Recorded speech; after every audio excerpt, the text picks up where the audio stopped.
Gente, boa tarde. Eu primeiro quero começar agradecendo imensamente a professora Carla por ter aceitado esse nosso convite para participar do projeto Palestra em Casa, que é uma divisão, né? Uma atividade do projeto Repaginar, que todo mundo já conhece.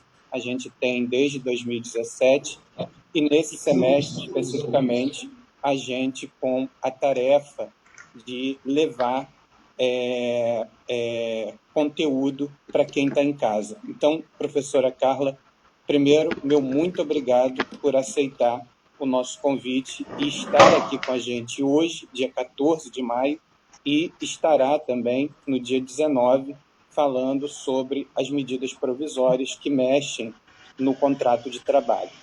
Antes de passar a palavra para a professora Carla, eu quero lembrar a todos vocês que nos acompanham pelo Facebook ou pelo Zoom que você não deixe de fazer a sua inscrição para receber as horas de atividade complementar.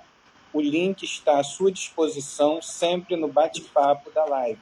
Então, acessa, a Maria Clara está sempre colocando e recolocando o link, então não deixe de acessar. E, no final, a professora Carla vai responder as perguntas de quem estiver no Facebook também e não puder perguntar diretamente. A Maria Clara vai passar essas perguntas para ela, então você que está no Facebook não vai ficar sem resposta. Um outro pedido que eu quero fazer é que durante a exposição da professora Carla, você mantenha o seu microfone desligado, de modo que não atrapalhe o raciocínio da professora. Quero agradecer também aos professores do curso de Direito da UVA, que têm nos ajudado imensamente na realização desse ciclo de palestras, e a todos os alunos que têm nos dado respostas muito positivas a respeito do que a gente tem proposto ao longo dessa semana.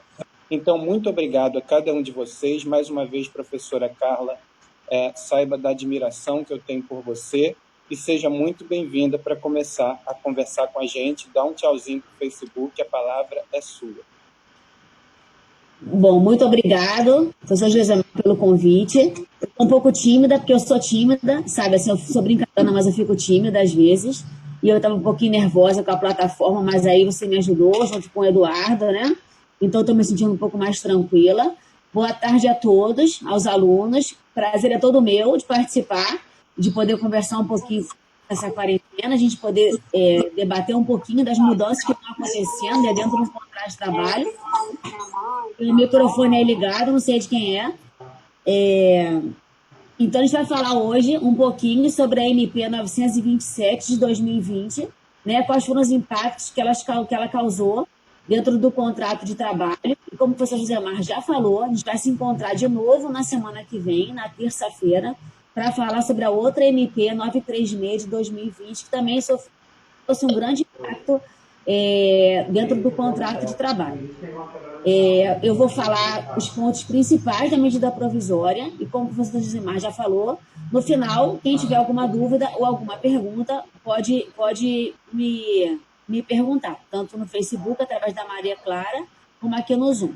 Bom, para quem já me conhece, né, eu sou professora de Direito do Trabalho, Processo de Trabalho da Veiga, e eu estou muito feliz em estar aqui nesse projeto que todo mundo está me dizendo que está sendo tão legal. Então, eu me sinto muito honrada, de verdade, em estar aqui com vocês.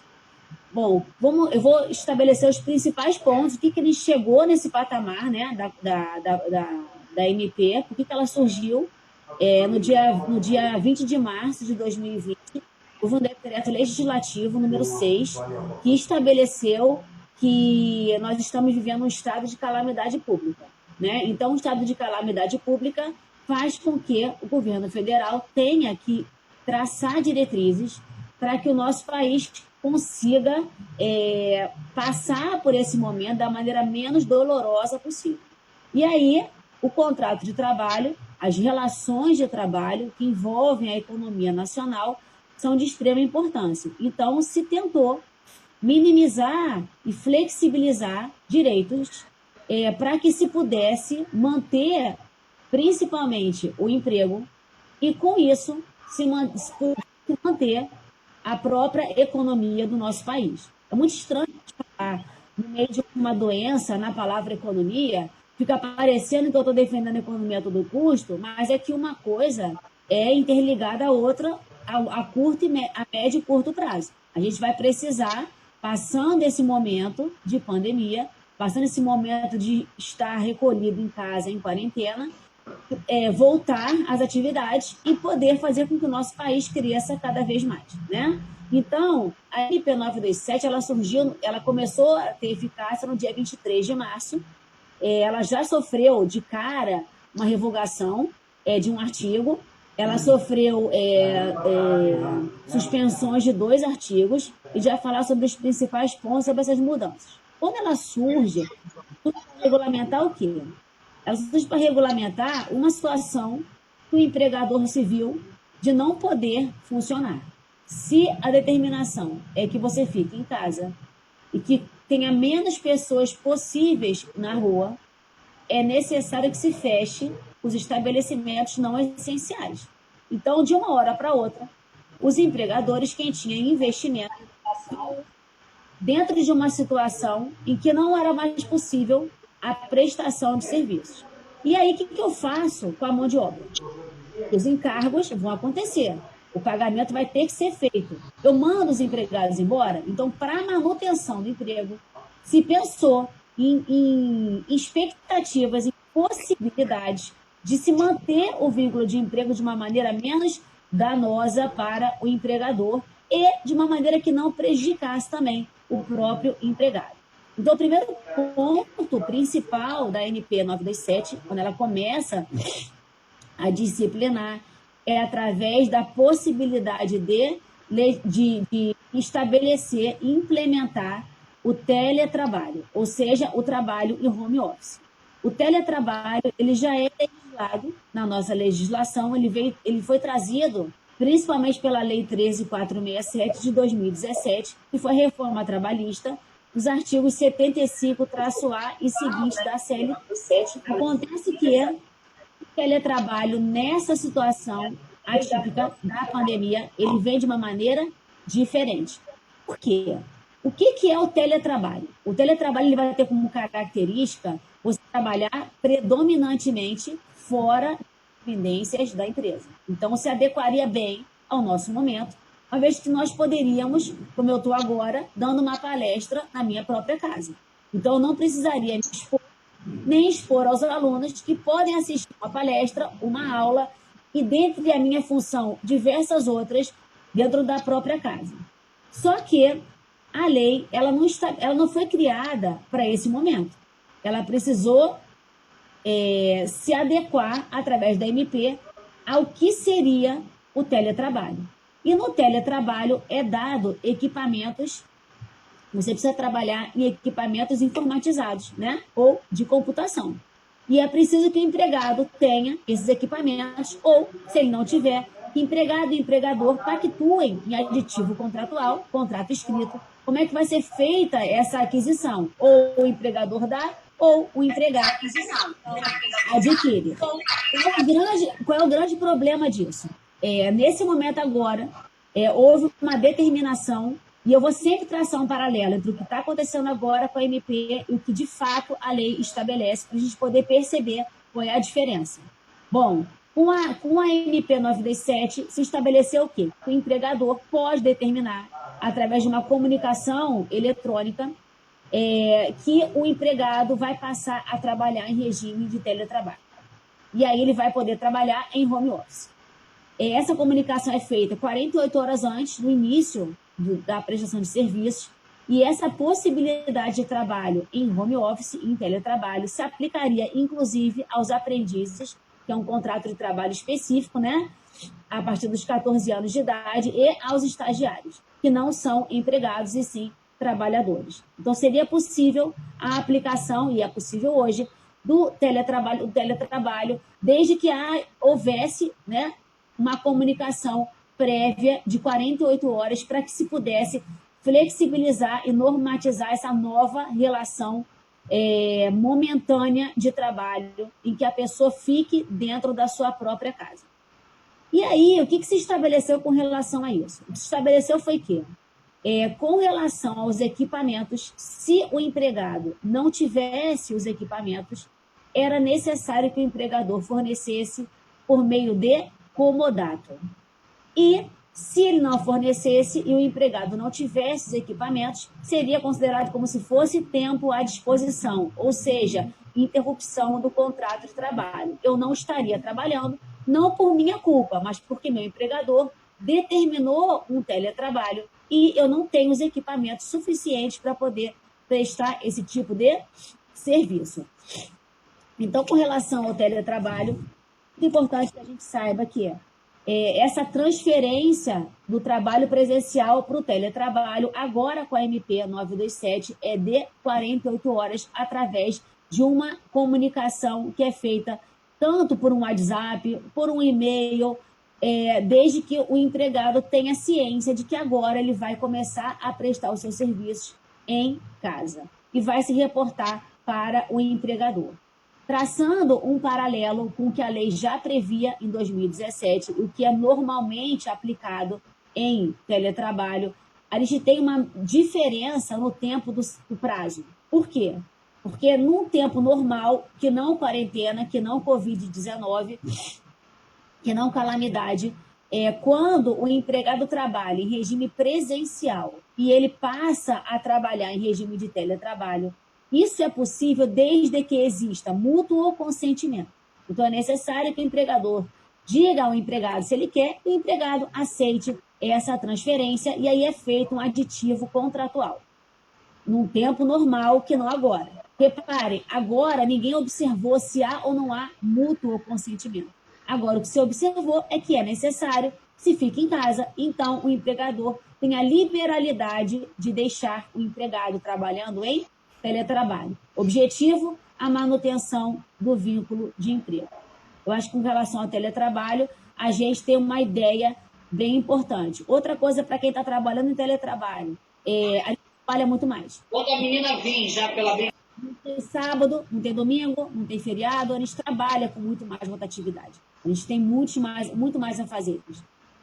O teletrabalho ele está inserido no artigo 62, inciso 3º da CLT, como um tipo de trabalho que não enseja controle de frequência. Ou seja, você não vai ter hora extra, não tem a possibilidade de cobrar hora extra por um excesso no seu horário de trabalho.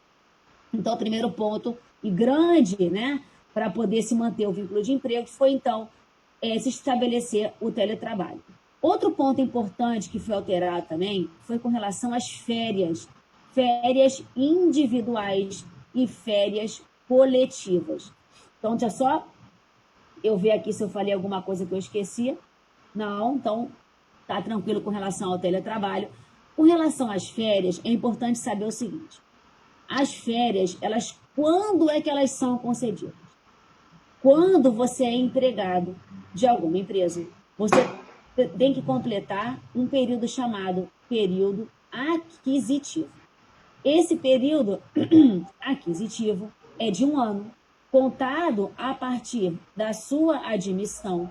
E no ano seguinte, chamado período concessivo, o seu empregador, então, vai escolher, quem escolhe é o empregador, ele vai escolher um mês, ou pode se desmembrar em até 3 períodos, para que você, empregado, fique em casa em interrupção do contrato de trabalho. Ou seja, você vai descansar, mas vai receber pagamento. E as férias são sempre acrescidas de um abono pecuniário que equivale a 1/3 constitucional. É como se você parasse para pensar que num mês, se eu tirasse um mês de férias, 30 dias, eu receberia os 30 dias mais 1/3, ou seja, mais 10 dias. Então, eu ganho de dinheiro 40 dias e eu usufruo de descanso 30 dias.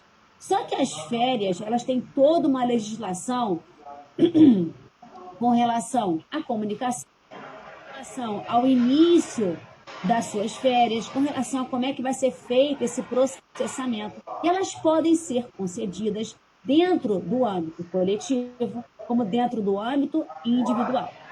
Bom, Dentro do âmbito individual, a CLT estabelece que quando o empregador vai conceder férias para o empregado, ele comunica com uma antecedência de 30 dias que o empregado vai, então, tirar férias. É um aviso, uma comunicação das férias. Então, eu vou lá e assino 30 dias antes, sabendo que eu tenho que me programar para poder tirar as minhas férias. E isso é previsto na CLT.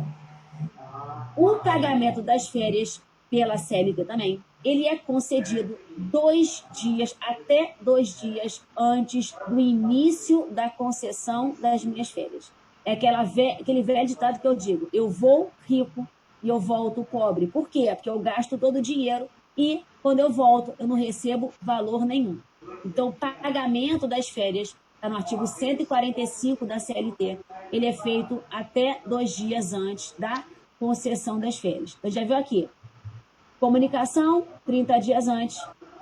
Pagamento, 2 dias antes. Se não for feito pagamento em dobro, tá? Súmula 450 do TST. Bom, férias individuais. Como é que são as férias individuais? O empregador, ele vai escolher ao seu critério pessoas que ele entenda que naquele momento são mais passíveis de estarem ausentes ao trabalho e vai dizer, você vão tirar férias. Férias coletivas tem um outro regulamento e tem a previsão no artigo 139 da CLT. Quando o empregador fecha um estabelecimento, como por exemplo quando a Veiga fecha no final do ano, e concede férias aos administrativos e aos professores também, ela vai comunicar ao Ministério da Economia ou à Delegacia Regional do Trabalho que ela tem a pretensão de fechar e conceder aos empregados férias para quê? Para que haja uma regulamentação maior. Elas também têm o pagamento antecipado 2 dias antes. Os empregados também sabem que vão usufruir das férias num prazo que eles têm uma razoabilidade, também 30 dias, para poderem se programar para o descanso. Então, nesse período, eles vão poder descansar em contrato de trabalho. As férias individuais podem ser desmembradas em até 3 períodos, desde que um não seja inferior a 14 dias e os demais não sejam inferiores a 5. E as coletivas não houve uma alteração, então o que se entende é que são em 2 períodos. O que a MP veio trazendo de diferença? Ponto número 1. As férias, elas podem ser concedidas nesse período, mas a comunicação, que pela lei é de 30 dias, agora passa a ser de 48 horas antes do seu início. Então, o empregador, que foi surpreendido pela calamidade pública, foi surpreendido em saber que não existe a possibilidade de funcionamento, pode comunicar ao empregado 48 horas antes que ele vai começar a usufruir as suas férias, que também podem ser desmembradas nos mesmos períodos, mas podem ser também concedidas em uma única vez. E o empregado vai ser comunicado por qualquer meio eletrônico, desde que o empregador saiba, tenha prova da comunicação. Então, já muda aqui. Lei 30 dias, MP 927, 48 horas. Outra mudança importante, com relação ao pagamento. A lei, ela estabelece que o pagamento deverá ser feito 2 dias antes da sua concessão. E esse pagamento é o mês das férias acrescidos do abono pecuniário. E aí vem a MP e diz assim, meu Deus, eu não vou poder penalizar o empregador que está pego de surpresa para ele pagar de uma vez só as férias. Vamos fazer diferente. A comunicação vai ser 48 horas antes, o empregado vai entrar em férias, mas ele só vai receber as férias no 5º dia útil do mês subsequente. Ou seja, ele entra em férias, não recebe pagamento e só vai ganhar quando ele retornar no 5º dia útil do mês subsequente. Elas todas? Não. Outra mudança. Ele vai ganhar o mês das férias ou o período em que ele tirou férias. Ué, mas e o abono pecuniário? Como é que fica? O abono pecuniário pode ser pago até o último prazo para a segunda parcela do 13º salário. Ou seja, 20 de 12 de 2020. Então, até o dia 20 de 12, é possível ao empregador que concedeu as férias neste período, pela pandemia, que ele pague o abono pecuniário. Outro ponto importante, a lei diz que para eu poder tirar férias, eu tenho que ter completado o período aquisitivo, tem que ter pelo menos um ano de casa. E aí, no período concessivo, eu vou tirar férias. A MP diz assim, ainda que você não tenha conseguido completar o período aquisitivo, por esse momento, você vai poder tirar as suas férias antecipadamente. E, obviamente, para o empregador, já é uma quitação quanto ao período futuro que ele poderia tirar. Inclusive, é possível pela MP que você tire mais de um período de férias. Beleza? Então, a gente tem essa dinâmica da diferença entre as férias CLT e entre as férias que são aplicáveis pela MP 927. O que diferencia as férias individuais das férias coletivas é que o coletivo, na lei, é necessário que seja comunicado ao Ministério da Economia. Nesse momento de pandemia, pela MP 927, se dispensa a comunicação. E ela vai se caracterizar coletivamente quando o empregador fecha o estabelecimento, fecha a empresa, a indústria em que ele trabalha, ou setores que não vão poder funcionar durante esse período. Então, a gente vai ter essa dinâmica diferenciada das férias para evitar também, da mesma forma, haja o desemprego. Bom, falamos já de teletrabalho, falamos já de férias, lembrando que para a doméstica também pode se aplicar as férias nessa mesma situação. Embora ela tenha uma lei específica, que é a Lei 150/2015, é possível se aplicar à empregada doméstica também as férias adiantadas ou as férias no período com pagamento até o 5º dia útil do mês subsequente. Outro ponto importante, antecipação de feriados. Feriados não religiosos. Então, é possível que o empregador diga assim, olha, Carla, vai ficar em casa, eu vou pagar você normalmente, desculpa, gente, como se você estivesse trabalhando, e eu vou antecipar os feriados X, Y e Z, desde que ele discrimine quais são os feriados que eu já estou recebendo antecipadamente sem trabalhar. Por quê? Porque lá na frente eu vou trabalhar naquele feriado e não vai haver nenhuma ilegalidade. Por quê? Porque aqui, na época da pandemia, a MP autorizou que eu ficasse em casa e o meu empregador pagou por aquele dia que ele já antecipou como feriado. Então, é lícito que o empregador antecipe feriados não religiosos e, para evitar algum problema, ele vai precisar discriminar quais os feriados que ele efetivamente antecipou. Beleza? Bom, então a gente já viu aqui o teletrabalho, vimos as férias e vimos a possibilidade de antecipação de feriados. Lembre sempre, feriados não religiosos. A MP é muito clara nesse sentido, não estabelecendo quais seriam os feriados religiosos, mas dizendo que os feriados religiosos não estariam integrados dentro dessa possibilidade. Outra questão muito, muito, muito importante, banco de horas negativo. O que é isso, banco de horas negativo? Quando a gente aprende em direito individual do trabalho, horário de trabalho, acordo de compensação, banco de horas, a gente sempre pensa que quando existe acordo de compensação, é aquela situação que está na súmula 85 do TST, em que o empregado trabalha, por exemplo, de segunda a sexta-feira, um horário maior, não ganha hora extra para compensar o sábado que ele vai folgar, que a empresa não abre. Então, a compensação do sábado faz com que ele trabalhe mais horas de segunda a sexta-feira e possa descansar no sábado.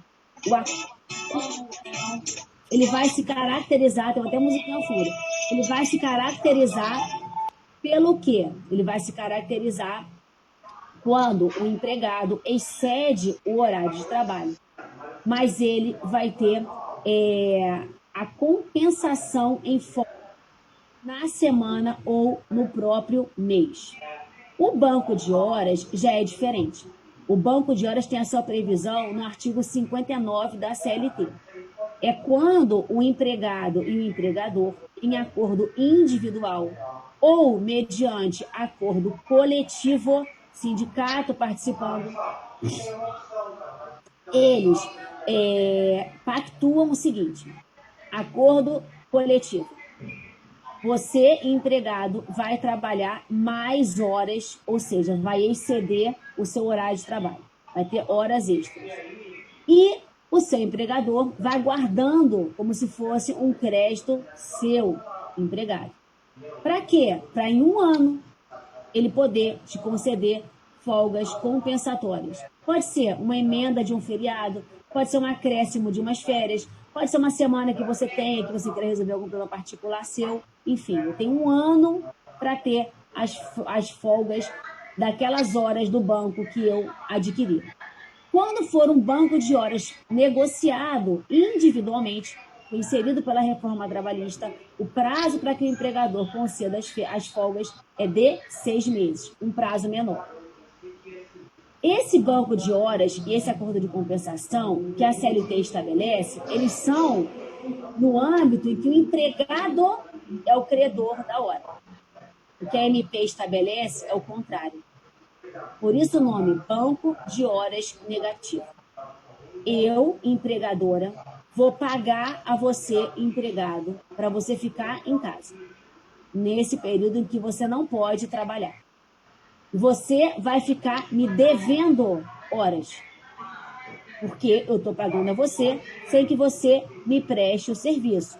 Contrato de trabalho, bilateral, obrigações recíprocas. E quando acabar a situação da pandemia, quando for possível o retorno da atividade, só vai acontecer quando houver uma liberalização do governo, estadual e federal. Eu, empregador, sou credora das suas horas, que você ficou em casa e não trabalhou. E como é que é feito isso?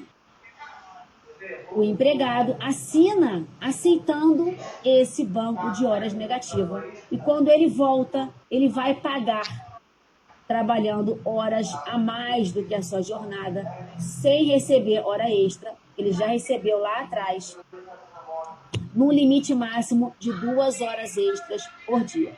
E o legislador da MP pensou, talvez o tempo seja grande e não seja possível que ele trabalhe só 2 horas extras por dia e compense o que ele deve em tão pouco tempo, como 6 meses ou 12 meses. E ele estabeleceu, então, que o empregador vai poder exigir que o empregado pague as suas horas no limite de 18 meses. E aí, se o contrato de trabalho for rompido antes desse prazo, o empregador tem o direito de descontar os valores devidos e pagos antecipadamente. Beleza? Então, o banco de horas não é um banco de horas em que o empregado é credor. É o contrário. É um banco de horas em que o empregador é o credor. Por isso dá-se o nome de banco de horas negativo. Tá? Que também é muito importante para que você possa ter essa possibilidade de ficar em casa recebendo sem perder o seu emprego e para o empregador uma segurança de que ele já está pagando antecipadamente um trabalho que vai ser feito no futuro. Deixa eu botar aqui tudo para não ficar nervosa e esquecer. Então, eu estabeleci suspensão dos exames de segurança e medicina do trabalho. Há uma suspensão temporária da obrigação de fazer os exames periódicos, excetuando o demissional. O demissional ainda vem sendo exigido, salvo quando o empregado se submeteu a exame num prazo de 180 dias. Para que isso? Para evitar de um empregado ser demitido enquanto doente, enquanto estável. Então, há a necessidade de se ter um exame demissional. Na vida prática, embora tenha isso na previsão da MP, eu passei por isso já, é muito difícil você conseguir uma clínica que faça exames demissionais neste momento de pandemia. A maioria está paralisada. Então, eu acredito que se flexibilize para que quem extinguir os contratos de trabalho nesse momento faça o exame mais adiante. Bom, afastamento do fundo de garantia. Gente, não é que o empregador não vai pagar o FGTS do empregado. É uma possibilidade que existe, e que o governo permitiu, de nos meses de março, abril e maio, o empregador não recolher o FGTS na conta vinculada do empregado. São os meses que ele está paralisado, sem trabalhar e sem receita. E aí ele vai ter, o empregador, um débito. E ele vai começar a pagar esse débito em julho, agosto e setembro. Já tem 100 já. Então, os meses de março, abril e maio, desde que o empregador comunique a sua intenção, podem ser pagos sem multa nos meses de julho, agosto e setembro, relacionados ao FGTS. Então, é possível que aconteça essa situação de se poder pagar o fundo de garantia mais adiante. E, consequentemente, se suspende o prazo prescricional para que o empregado possa cobrar eventuais débitos do fundo de garantia. Um ponto que é muito importante é o seguinte, e ele aconteceu agora, dia 29 de abril. Nós tínhamos 2 artigos, um de número 29 e um de número 31. 29 dizia o seguinte: independentemente de ser adquirida a Covid-19, coronavírus, essa doença que é adquirida, inclusive por quem está trabalhando, não é uma doença ocupacional. Gente, imaginem que eu trabalho em um hospital e adquiri a Covid.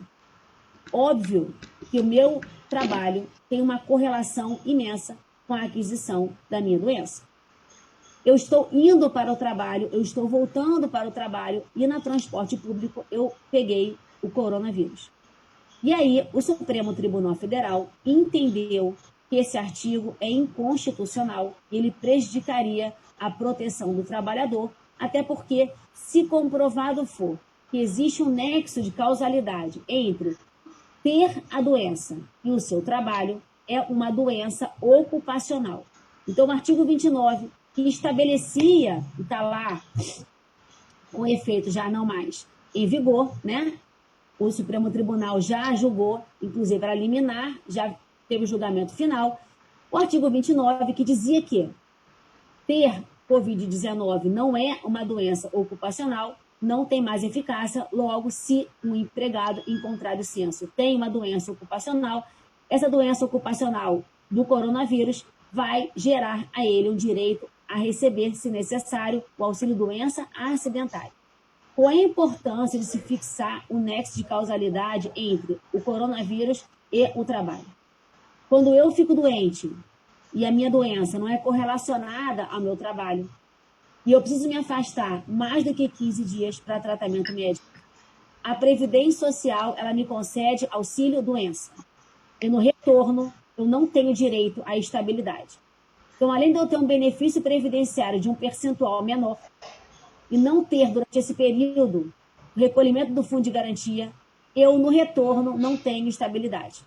Ao contrário, quando o Supremo Tribunal Federal cancelou o artigo 29 e correlacionou a Covid com doença ocupacional, se o empregado ficar afastado por mais de 15 dias, ele vai para a Previdência receber auxílio-doença acidentário. E o auxílio-doença acidentário dá direito a ele, no retorno, de uma estabilidade de 12 meses no emprego. Está no artigo 118 da Lei 8.213/91. E o benefício de auxílio-doença acidentário maior do que o auxílio-doença. Auxílio-doença, 80% dos salários de contribuição, doença acidentário, 91%. Durante a doença acidentário, o empregador continua recolhendo o FGTS. Durante o auxílio-doença, não. Então, é muito importante saber que hoje a doença ocupacional do Covid pode ser correlacionada desde que comprovado o nexo entre o trabalho e a aquisição da doença. Outro ponto também que foi suspenso o efeito é o artigo 31 da CLT, da MP 927, que dizia que nesse período não se teriam fiscalizações, excetuando na hipótese de trabalho escravo, uma situação mais complexa. E aí, o Supremo Tribunal Federal estabeleceu que não tem nada a ver estarmos em uma pandemia com não poder ter trabalho, não poder ter efetivamente um trabalho para os auditores fiscais. Ou seja, se houver uma irregularidade, o auditor fiscal tem que ir lá e punir, tem que ir lá e aplicar uma penalidade, tem que ir lá e multar. Então, essa possibilidade de fiscalização também, no artigo 31, que está prevista na MP, não tem mais eficácia por uma decisão do Supremo Tribunal Federal. E vocês devem estar lembrados que logo que a MP 927 foi criada, tinha um artigo 18 que dizia assim: é possível que o empregador suspenda os contratos de trabalho desde que ele dê um curso profissionalizante. Não pagaria nada. No dia seguinte, a SMP, aliás, ela veio de madrugada, no mesmo dia à tarde, o governo já revogou esse artigo 18 porque ele era totalmente ilegal. Ele tentava se valer do layoff. E agora, o que se regulamenta é a MP 936, que a gente vai conversar na próxima semana. Então, é possível, sim, suspender os contratos de trabalho através da MP 936, mas não nos moldes do que havia no artigo 18 da MP 927. Deixa eu ver se eu esqueci de falar alguma coisa que é importante. Fiscalização, falei, banco de horas, teletrabalho. Bom, eu acho que eu abordei os principais pontos. Uma coisa importante também é que o acordo individual ele prevalece sobre o acordo coletivo. E tudo isso, gente, é para quê? É para ferrar o empregado? Não.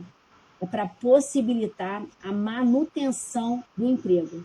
E, obviamente, que às vezes, sob o aspecto individual, vai haver um prejuízo. Tá? Então, nesse momento, a ideia central é pensar no todo. Eu vou pensar na sanidade da economia e do emprego. Eu não quero demissões em massa. Eu quero que os empregados tenham a tranquilidade de passar por esse momento com o seu emprego garantido. E por essa razão que se editou a MP 927, estabelecendo possibilidades de se ter essa continuidade da relação. Beleza, gente? Bom, eu acho que os principais pontos foram abordados. Eu vou abrir agora para vocês poderem me fazer perguntas. Se alguém tem alguma dúvida, alguma situação que eu possa esclarecer, estou aqui à disposição de vocês.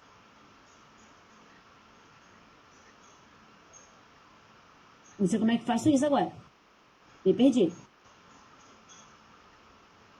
Maria Clara? Carla, fica tranquila que os alunos que estão no Zoom podem abrir o microfone e fazer a pergunta diretamente e a Maria Clara vai passar para você as perguntas do Facebook. Beleza então. Obrigada, Josemar. Professora, no Facebook ninguém se manifestou, não. Eu estou esperando, mas por enquanto tá tudo tranquilo. Tranquilo, então. Então, alguém do Zoom tem alguma pergunta? Alguém tem alguma dúvida?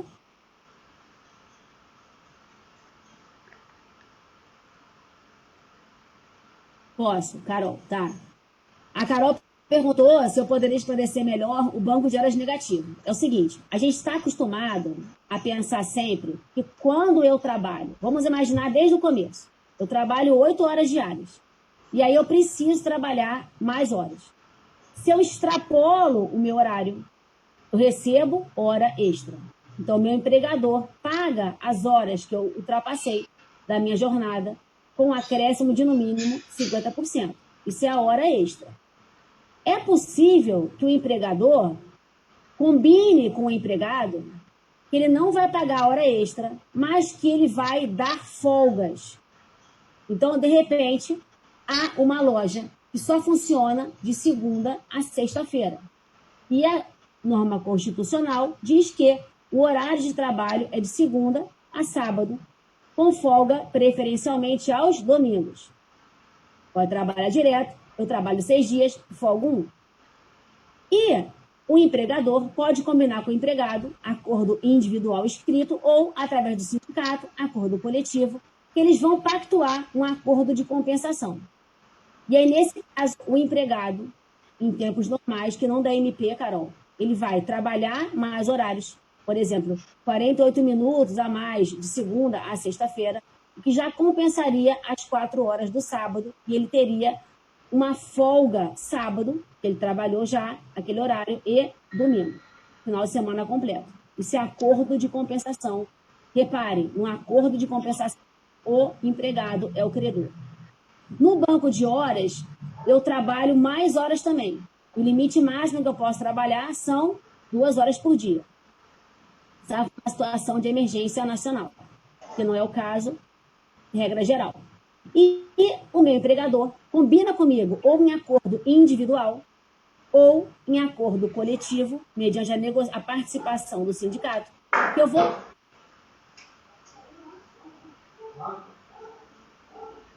E, se for individual, em 6 meses, o empregador vai me conceder folgas. E, se for sindicato, em 1 ano, o empregador vai me conceder folgas. Repare que, pela legislação, o credor da hora extra sempre é o empregado.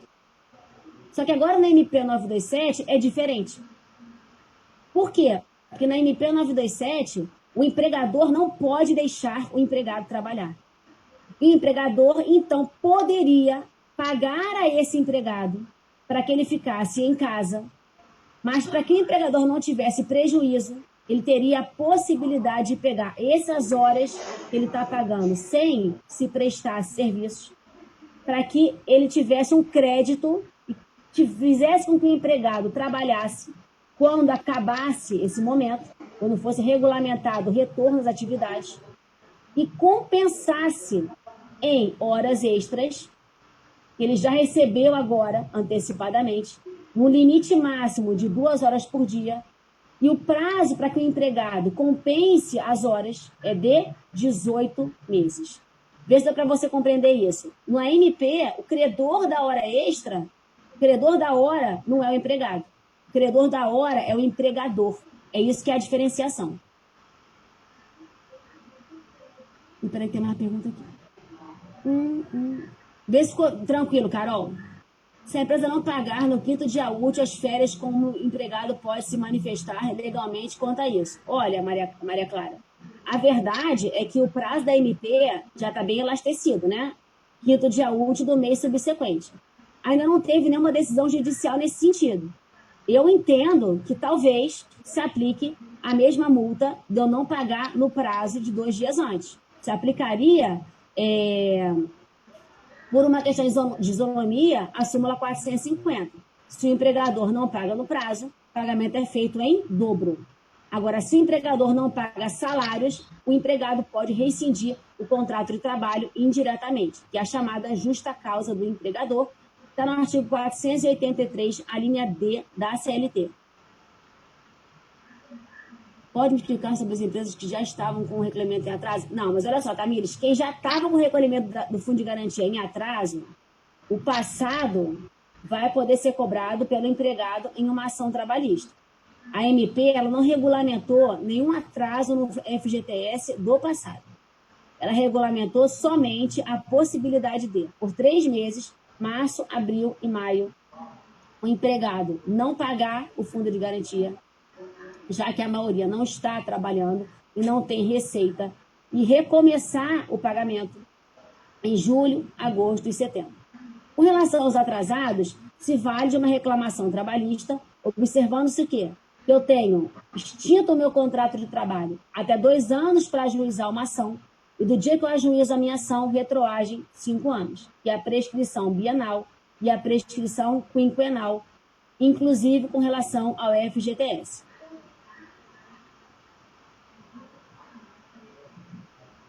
Férias remuneradas. Mas a questão do quê? Do pagamento, ô Pedro? Vamos lá, João Pedro, você perguntou das férias remuneradas. As férias, elas se caracterizam como o quê? Como uma interrupção de um contrato de trabalho. Então, o empregado não trabalha, mas ele recebe. Então, se o empregador resolver, nesse momento de pandemia, dar férias aos empregados, seja no âmbito coletivo ou no âmbito individual, ele vai comunicar a esse empregado 48 horas antes do seu início. O empregado vai ficar em casa, vai receber o pagamento das férias quando ele retornar até o 5º dia útil do mês subsequente. E o abono pecuniário, ele vai poder pagar até o dia 20/12, que é o último dia do prazo para pagamento do 13º salário da segunda parcela. Então, as férias, elas sempre são remuneradas. Quando eu recebo o pagamento. Vê se é isso que você queria entender. Tirar férias antes de completar a vida aquisitiva. O problema é esse. Se ela tirar férias antes de completar o aquisitivo, eu entendo que se ela tiver o contrato de trabalho dela suspenso, ela pode sofrer um desconto proporcional ao tempo que ela não teria direito a ter férias. Então, se, por exemplo, ela ganhava de salário R$ 1.500 e ela tirou férias de 30 dias, ela vai ganhar R$ 1.500 mais o abono de 1/3 dá R$ 500, R$ 2.000. E aí ela ganhou R$ 2.000 de pagamento das férias. Só que, efetivamente, ela tinha 9, 12 meses de trabalho e o contrato foi extinto. O empregador, que pagou R$ 2.000, teria que pagar, vou inventar, R$ 1.700. Eu entendo que ele poderia descontar R$ 300 da rescisão contratual dela. Em uma escola... Peraí, rapidinho, que agora eu acho que eu pulei aqui um pedaço.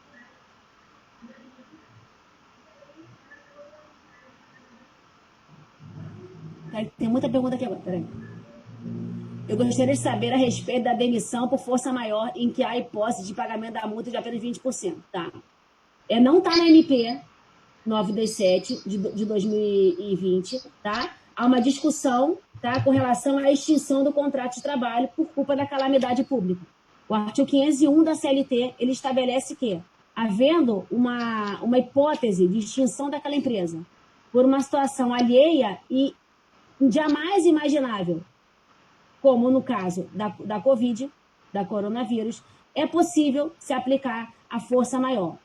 Na força maior, a lei diz que a indenização é paga pela metade. Então, a indenização seria de 20% sobre o fundo de garantia num contrato de trabalho por prazo. A corrente majoritária entende que não é cabível o pagamento de aviso prévio nesse tipo de extinção. Há uma corrente minoritária, há uma corrente majoritária. Na terça-feira, eu vou falar sobre isso também, que embora não esteja na MP, há uma discussão que seria uma extinção por factum principis, ou seja, um ato de uma autoridade governamental que fez com que meu estabelecimento fechasse, 486, ou força maior. Tá? Há uma discussão com relação a isso. O que vem preponderando é que é a força maior efetivamente. E na força maior, como a própria lei diz, no 501 e seguinte, no 502 precisamente, a indenização ela é paga pela metade. Minha pergunta é sobre a questão do pagamento das férias. A empresa tem até o 5º dia útil do mês subsequente ao gozo das férias, certo? Beleza. E esse valor é referente ao período em que fiquei em casa. Sim. Se eu tiro 30 dias, receberei 30 dias. O abono pecuniário deve ser pago até a segunda quinzena de dezembro. É isso mesmo. Isso, até o dia 20/12 de 2020. Nada impede que o empregador pague antecipadamente o abono, mas ele tem a possibilidade de pagar até o dia 20/12 de 2020. Isso aí. Não entendi muito bem como vão ficar as férias vencidas e por vencer, se os prazos mudam ou podem ser suspensas ou parceladas, inclusive os pagamentos. Não, olha só. A possibilidade de desmembrar férias não foi alterada pela MP, ela nem previu isso. Então, eu poder conceder férias em até 3 períodos, eu poder conceder férias coletivas em até 2 períodos, isso não houve mudança. Se você tira férias antecipadamente, foi o que perguntou aqui o colega, não tem nome aqui, mas tudo bem, perguntou a pessoa no Facebook. Eu entendo que é possível, se houver rompimento do contrato de trabalho, que a pessoa possa descontar. Ah, mas tá bom, não rompeu o contrato de trabalho não, o contrato de trabalho continuou vigente. Como é que eu faço? Quando eu tiraria férias, eu não vou tirar. Por quê? Eu já tirei antecipadamente. Então, por exemplo, eu tenho 8 meses de casa, eu não completei 12 ainda, e eu tirei férias agora.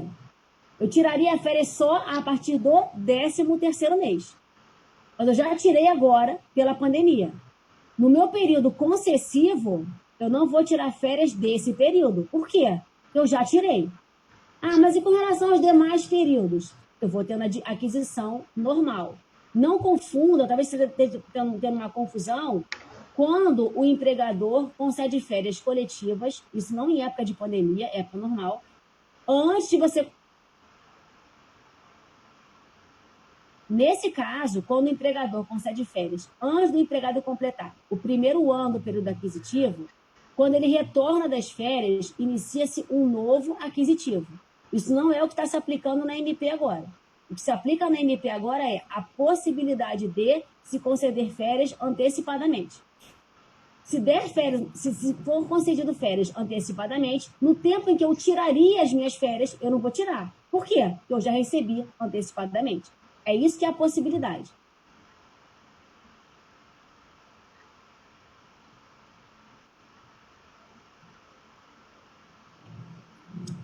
Cecília, com relação à suspensão do contrato de trabalho, em que tem uma possibilidade de ser até 60 dias, eu vou te falar que por hora é isso, tá? Eu vou ser muito superficial na minha resposta, por quê? Porque diz respeito à MP 936.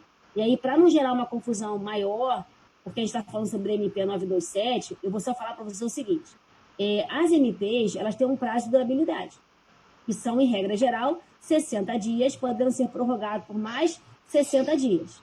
Se não houver a votação, né, pelas casas, ela cai em desuso, e se for votado, ela cai em lei e se criam novos prazos.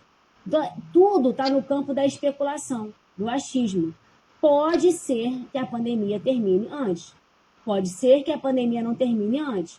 E aí, se a pandemia não terminar antes, com certeza o governo vai editar uma nova MP para estabelecer como será feito a continuidade, se é que vai haver uma nova suspensão ou não. Então, não tem como eu te responder hoje se vai acontecer uma situação de acréscimo do prazo, porque a gente está vivendo um momento em que o que vigora hoje é a MP 936. Então, a maioria das empresas concedeu férias e está entrando agora na suspensão do contrato de trabalho. Então, até maio, junho, quase julho, elas estão com o contrato de trabalho suspenso. Ah, mas postergou. Vai ter que ter uma nova MP ou uma nova situação que eles possam ter essa nova base legal para poder aplicar dentro dos contratos de trabalho.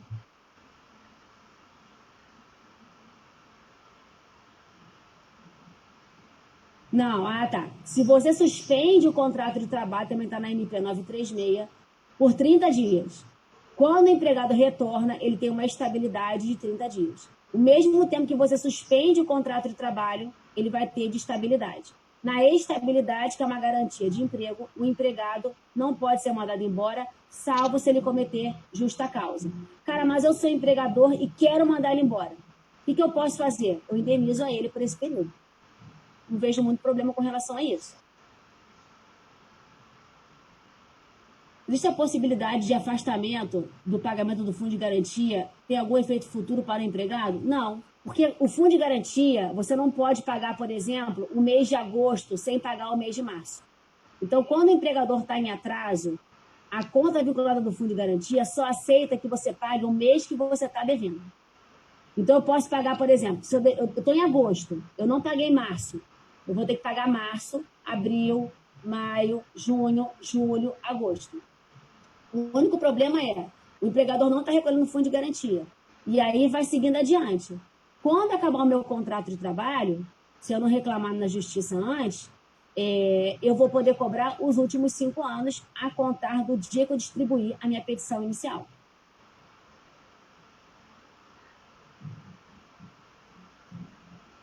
A enfermeira e o médico também terão se comprovar.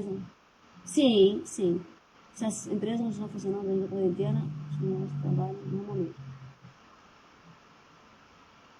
Sim, olha só, gente. Vamos tirar aqui uma dúvida grande.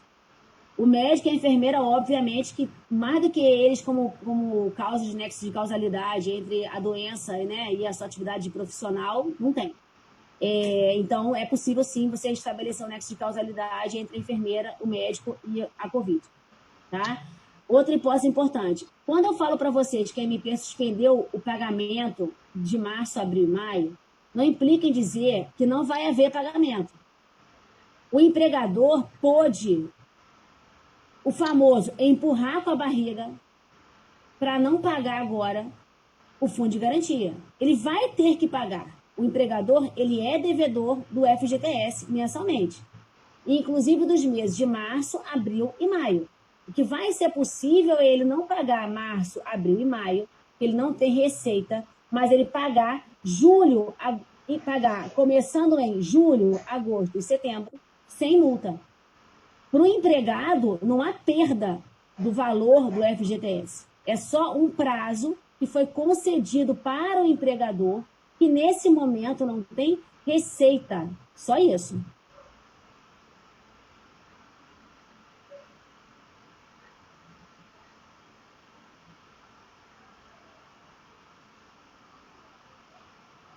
Ah, tá. Então, está perguntando de novo da MP 936, da relação da suspensão do contrato de trabalho. A gente vai ver na terça-feira, na nossa próxima palestra, que, na verdade, você vai ter um valor proporcional àquele que você receberia na hipótese de suspensão do contrato de trabalho ou redução de carga horária do seguro-desemprego. Esse valor é pago como se fosse seguro-desemprego, mas ele não é seguro-desemprego. O que implica em dizer que se eu for demitida sem justa causa, mais adiante, eu vou poder receber seguro-desemprego. Esse valor que está sendo pago pela União é um amparo emergencial. Que foi pago num percentual para os informais, diferente situação, e que vai ser pago para complementar quando houver redução no horário de trabalho ou para poder arcar quando houver suspensão do contrato de trabalho. Não confundam ser o cálculo feito com base no seguro-desemprego com o empregado perder o direito de seguro-desemprego em caso de uma extinção contratual imotivada futura.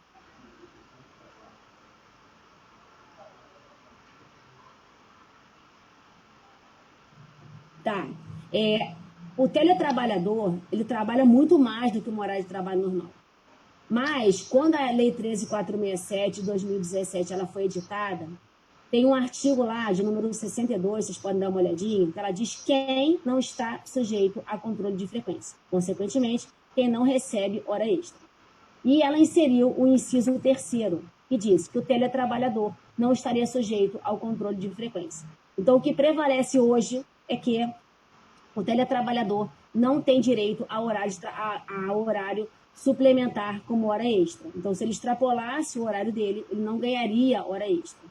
Isso é uma questão relativamente muito nova, tá? Os tribunais não têm se manifestado, nem depois que foi editada a MP 927, a Lei 13.467, e agora, então, que a seu trabalho está paralisada, muito menos. Então, a gente pode acontecer de, no futuro, você ter situações em que se revoga esse artigo, que se estabeleça a hora extra, mas, por hora, o teletrabalhador, mesmo que ele exceda a jornada de trabalho, ele não tem hora extra. Os trabalhadores de serviços essenciais que pegarem o Covid-19, um segurança de banco, por exemplo, um caixa de mercado ou bancário, para ter os benefícios da Previdência e a estabilidade, vai ser muito complicado provar o nexo de causalidade? Esses profissionais ficam muito vulneráveis? Eu não acho, não. Eu não acho, não. Sabe por quê? Porque existia uma MP, que é aquela MP chamada do Contrato Verde e Amarela, 905 de 2019, que ela perdeu eficácia agora, porque foi revogada, não seria votada, e o Bolsonaro foi e revogou. Quando eu falo Bolsonaro, gente, não é porque é uma questão política, não, tá? É porque ele é o presidente da República, ele pode revogar. O presidente da República revogou essa MP, que estabelecia que o acidente de trabalho, a doença ocupacional, não era adquirida na ida e no retorno ao trabalho. Se isso não vigorasse, seria mais complicado. Hoje em dia, não. Então, hoje em dia é muito mais fácil. Como é que eu vou poder comprovar que eu não peguei o Covid na condução? Que eu não peguei como caixa de supermercado o Covid atendendo um cliente? Não peguei de um colega meu. Vou te dar um exemplo. Eu conversei com uma colega minha que é médica ontem, e ela me disse o seguinte, que os colegas dela todos, ela é uma das únicas que não pegou Covid. E como é que eles pegam? Quando eles vão almoçar no refeitório do hospital, eles tiram a máscara para comer. Naquele momento, eles pegam corona. Então, assim, que muitos estão evitando almoçar, muitos estão evitando comer, para não pegar o coronavírus dentro do refeitório de um hospital. Então, assim, não é difícil provar o nexo de causalidade, não, tá? Vamos lá. Para que a empresa aplique o artigo 501, reduzindo a multa pela metade, ela tem que ter fechado as portas, ela tem que ter quebrado, ou ela pode demitir um funcionário sem justa causa e aplicar a força maior. Olha, eu entendo, Cláudio, que para que você aplique a força maior, você teria que fechar a empresa. Por exemplo, meu pai tem um hotel, a maioria que é meu aluno sabe, tinham 4 empregados, e com essa crise, infelizmente, nós não resistimos, tivemos que fechar. Nós fechamos o hotel. E eu mandei os 4 empregados embora por força maior. E eu paguei a multa de 20%. Eu tenho um colega meu que tem uma grande empresa. Empresa, assim, gigantesca. E ele não vai fechar, é uma indústria. E ele teve que mandar embora 100 pessoas. E ele me perguntou se poderia aplicar a força maior. Nesse momento, cada um está aplicando o que quer. Mas eu acho que no judiciário, mais adiante, não vai prevalecer. Eu acho que para que se aplique a força maior, tem que fechar o empreendimento. Da mesma maneira que para que se aplique o factum principis. Não sei se vocês leram uma reportagem que saiu na televisão, não, no jornal, eu acho, que a Parmeia mandou embora os funcionários dos shoppings, das Parmeias de shoppings, por factum principis. Eu acho que isso vai ser revisto. Eu já vi umas decisões judiciais, não li aonde, porque eu li muito rapidamente, de que demissões por factum principis já foram retiradas, foram determinadas a retorno. Então, assim, eu acho que é uma questão que quando você não fecha a empresa, não tem como você aplicar força maior. É o meu entendimento, tá? Mas tem divergência. No direito, tudo tem divergência.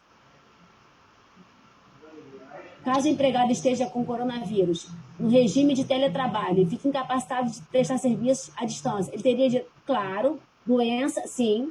Claro, se ele está com coronavírus. Tem uma amiga minha que ela dá aula como professora. E ela pegou coronavírus.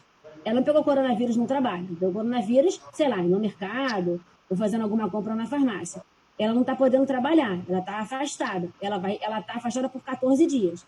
Se ela precisar se afastar mais tempo, auxílio doença, tá?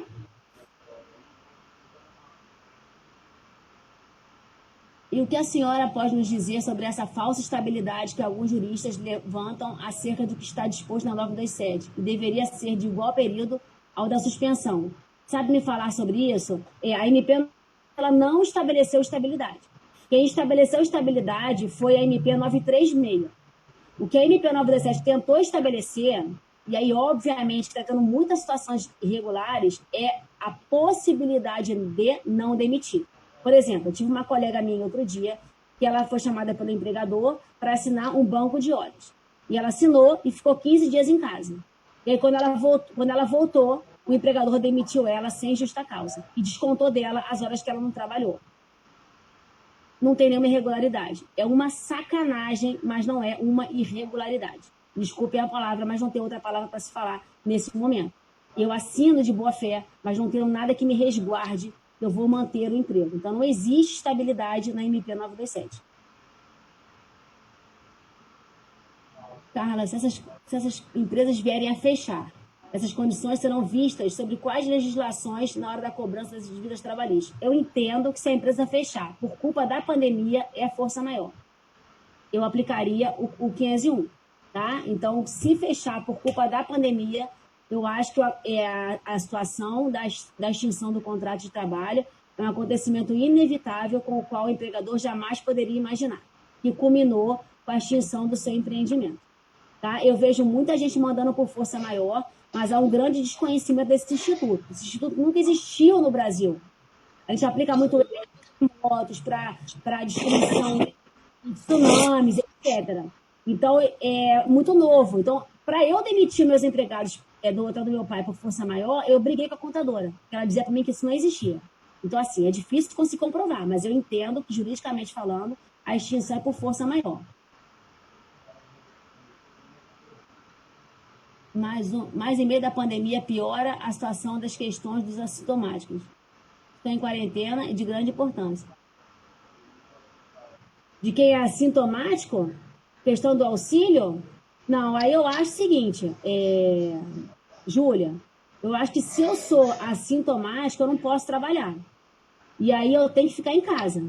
E eu tenho que ter um auxílio, eu tenho que ter se eu não puder voltar, se o meu médico me der um atestado médico superior a 15 dias, eu vou entrar em auxílio doença, se eu não comprovar o nexo de causalidade. Tá? Eu tenho um casal de amigos que os dois estão com coronavírus. A mulher é assintomática, nem sabia, e o marido dela está no CTI em estado gravíssimo. Então, assim, eles não são empregados, mas se fossem empregados e tivessem adquirido essa doença no trabalho, e ela não pudesse retornar num prazo menor do que 15 dias, ela vai ter que entrar em auxílio-doença, se não comprovada o nexo de causalidade, ou auxílio-doença acidentário. Eu acho que te respondi a questão. Não sei se você queria saber, era isso, Júlia. Se não for, me pergunta. Sim? Beleza. Gente, eu acho que não tem mais nenhuma pergunta. Se tiver mais alguma pergunta, pode me fazer. Qualquer disposição. Já fiquei à vontade, já não estou mais tímida. Eu estava tímida só no começo. Fico tímida só de novo terça-feira. Fala, Josemar. Eu acho que nós encerramos.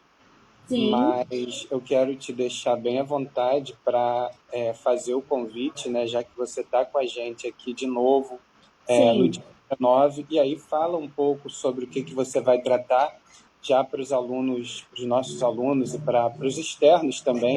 Para até poderem ler, né, sobre isso. Tá. Gente, olha só, na terça-feira, às 16 horas, eu vou estar de novo com vocês. A gente vai falar sobre a MP 936 de 2020. O que essa MP trata? Basicamente, tem várias coisas que a gente vai falar, mas basicamente, a possibilidade de suspensão do contrato de trabalho, que é quando a União arca com o valor do salário e o empregador não arca, a possibilidade de redução de horários de trabalho. Obrigado, meus amores. De horário, de carga horária entre 25%, 50% e 70%. A gente vai conversar sobre essa estabilidade que é prevista pelo tempo da suspensão ou pelo tempo da redução da carga horária. Vamos conversar se somente isso seria possível para poder manter uma empresa e, consequentemente, manter os contratos de trabalho. Eu vou entrar um pouquinho a fundo sobre as formas de extinção do contrato de trabalho, que não está na MP, mas eu acho que é de grande relevância nesse momento, para que a gente possa conversar um pouco sobre as formas de extinção, força maior, facto com príncipes, o que se aplicaria, como é que está o entendimento majoritário da doutrina nesse momento, tá? Então, na terça-feira, eu convido vocês para que vocês possam vir me encontrar de novo aqui no Zoom. Eu vou botar o link no meu canal do YouTube. Agora tem um canal do YouTube que eu abri, porque a gente ia fazer a palestra pelo YouTube, mas aí pelo Zoom foi melhor. Então, na MP, eu vou botar lá o link para vocês, vou gravar um videozinho, venham assistir e prestigiem os outros colegas. O professor Josemar é uma pessoa que, não é porque ele está aqui, ele é extremamente comprometido, eu sou fã incondicional dele, acho que ele tem um comprometimento profissional e pessoal maravilhoso, e ele está preocupadíssimo em fazer uma semana de qualidade extrema para vocês. Eu me sinto muito honrada em que ele tenha lembrado de mim para me chamar para falar nessa palestra. Como professora da casa, chamou o Igor, que eu também sou super fã. Eu acho que assim, ele está fazendo um trabalho para que vocês se sintam acolhidos, estejam atualizados e não fiquem sem uma orientação jurídica nesse momento. Beleza, gente? Josemar realmente é um cara incrível. Ele é o cara, né? Gente, muito obrigado. Um beijo muito grande para vocês. Novamente, Josemar, muito obrigada pelo convite. Me sinto muito honrado de participar desse projeto. Que venham outros projetos, não em quarentena, porque eu estou quase surtando, mas participar mais vezes, mais e mais e mais. Gente, até terça-feira, tá bom? Um beijo. Gente, Carla, mais uma vez, muito obrigado. Terça-feira a gente te espera aqui. E se nada mudar em GMP, porque daqui a pouco sai outra. A gente pode dormir e ter outra de manhã, é verdade. Exatamente. De repente a gente tem que marcar uma terceira palestra. Mas, mais uma vez, muito obrigado. Obrigada a você, meu amor. Gente, quero pedir para quem não fez a inscrição, tá? Não esquece que o link só fica disponível para você por até 2 horas depois da palestra da professora Carla. Então, você tem até às 19 horas para preencher o formulário com as informações do seu nome na conferência, o seu nome completo e a sua matrícula UVA para ganhar as horas. Quero agradecer também a alunos de outras instituições, cujos professores de outras instituições estão usando as nossas palestras como atividade complementar. É o sinal de que nós, do Projeto Repaginar, nós da Veiga de Almeida, a coordenação do curso de Direito, nós estamos fazendo um trabalho que vai muito além das fronteiras da universidade. Então, muito obrigado a vocês também. E renovo o convite para que vocês estejam com a gente na semana que vem. Na segunda-feira, nós temos a professora Letícia falando de questões do direito internacional em tempos de pandemia. Na terça, a professora Carla aqui com a gente. Na quarta, a professora Morgana com diálogos de consumo em tempos de pandemia. Na quinta, o professor Marco Aurélio vai nos falar um pouco sobre audiências por videoconferência. E na sexta, eu e a professora Camila, vamos falar um pouco sobre relações étnico-raciais em tempos de pandemia. Então, a semana que vem está cheia de palestra para a gente. Bom final de semana a todos. Continuem na página do Repaginar no Facebook, que as dicas de leitura continuam também. Tchau para vocês. Tchau, Carla. Tchau, meu amigo. Um beijo. Tchau, meus alunos queridos. Beijo, beijo.